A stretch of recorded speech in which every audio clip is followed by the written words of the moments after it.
Қайырлы күн достар, менің арнама қош келдіңіздер. Бүгін өте ерекше десерт мандаринді панакота дайындайтын боламыз. Видеоны соңына дейін көріңіздер.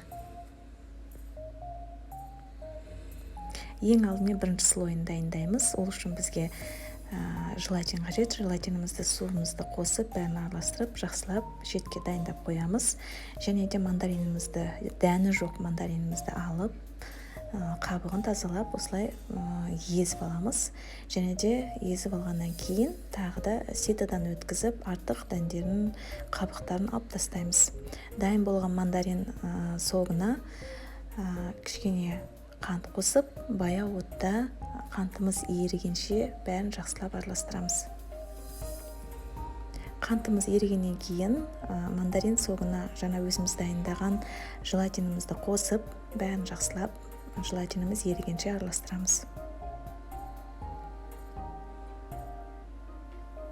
Кез келген өздеріңізге ыңғайлы ыдысқа осылай қиғаштап қойып құясыздар. Дәл осыны енді морозилникке 1 сағатқа қойып суытып аламыз.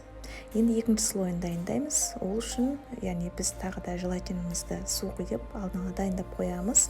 Енді бізге сливки қажет, клегей 33-35%. Клегейімізді түбі қалың ыдысқа құйып, үстіне сәл қант салып, қантымыз ерігенше баяу отқа қойып қоямыз.